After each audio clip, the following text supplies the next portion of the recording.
Hello and welcome everyone to this lesson, which is based on a question that Ramin has asked me. And let's see what the question is. You can see it now. He has asked, can we always use can and could interchangeably? Well, the short answer is no, not always. They have some similar functions and some very different functions. So let's review the 8 common functions of these two modal verbs, right? Let's get started with the first function, which is ability. Now that's the straightforward one. Most of you use this easily and correctly. To express ability in the present or future, we can use can. So for example, I can speak Spanish. You can also say, I am able to speak Spanish. Ability in the present. Ability for the future, also can. Can you do this tomorrow? If you say this, it means, will you be able to do this tomorrow? You're asking about someone's ability to do something. In the past, for the same idea of ability, we use could. For example, I couldn't finish my essay yesterday. You can also say, I was not able to finish my essay yesterday. That's the most common use of can and could, and I think you're pretty comfortable with that. Number 2 is permission. Now, for asking for permission, you can use can or could. So I can say, can I turn up without an appointment? Do I have permission to do that? Or could I turn up without an appointment?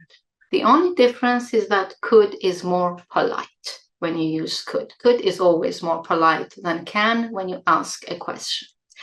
Now, be careful that although in the question, when you ask for permission, you can use either can or could, to give permission or refuse permission, you only use can. So if it's positive, yes, you can visit us anytime you like.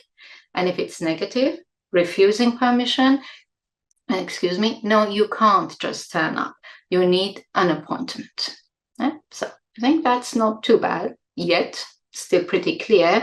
But I do need to make a note here for you that there is another modal verb which is closely related to permission, and that is may. So you can also use may to say, may I turn up without an appointment? Asking for permission, and you can use the same modal verb to give or refuse permission. Yes, you may. No, you may not. Now, just so that you know, you may also hear might I turn up without an appointment to ask for permission, but this is even more formal than may and very rare. I'm just pointing it out so you don't get surprised. Right? But probably the best one is could, because it's not too formal and to ask for permission, and it's not too friendly either. It's in the middle. So that's all I have to say for permission. Let's look at function number 3. That's a request. Obviously, it's always in the question form. Again, you can use can or could. Can you print 2 copies of this, please? Or could you print 2 copies of this, please? And again, like we saw before, could is more polite. So if you are talking to someone you don't know very well, or your relationship is with them formal, then use could. Friends, family, can is perfectly okay. So that's number 3. Let's look at function number 4. And that is making a suggestion. It's always in the positive form. And here, for making a suggestion, we can only use could. So for example, if someone says, any ideas on how to save some money this month? And you come up with a couple of ideas to present them, you can say, we could skip eating out, or maybe we could turn the heating down. So you are making a positive suggestions using only could, right? Now we come to the 5th function, which is offering to do something for someone. and that's always in the question form. And now you can only use can, not could.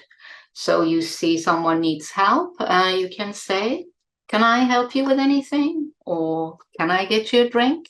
So not could in this case, right?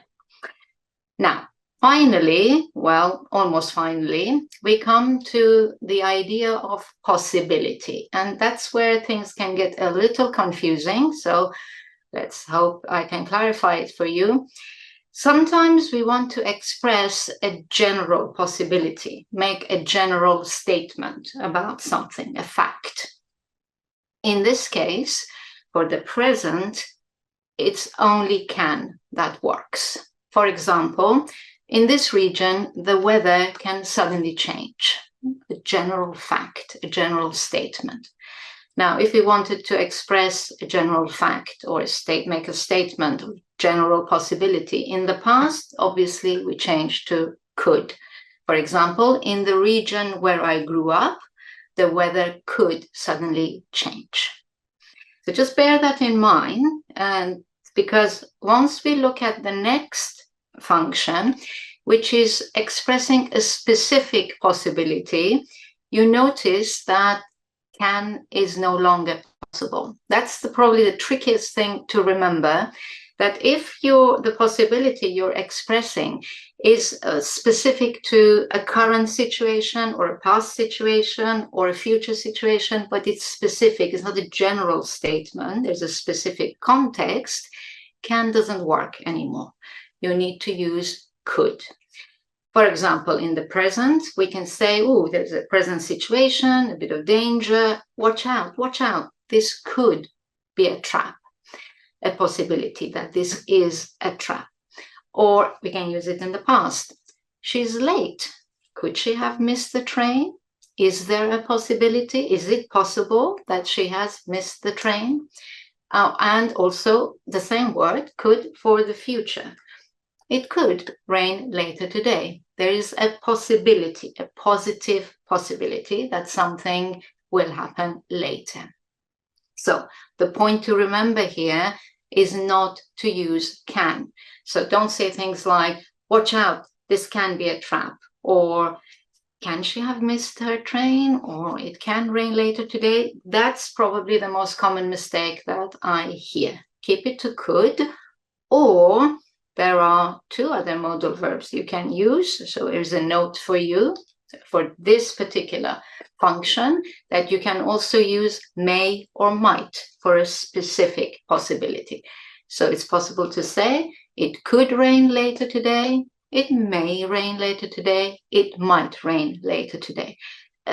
Some people kind of say, oh, well, maybe the degrees of possibility is different. May is more possible than might.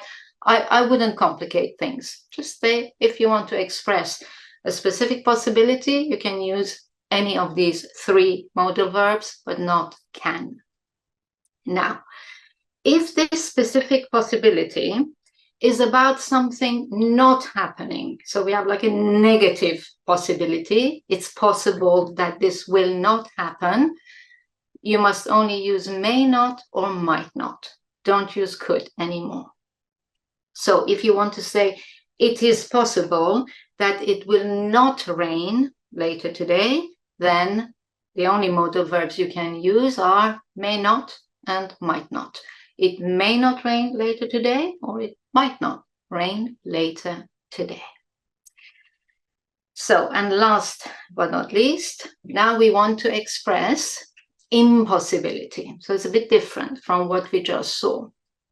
And now you can use can't or couldn't.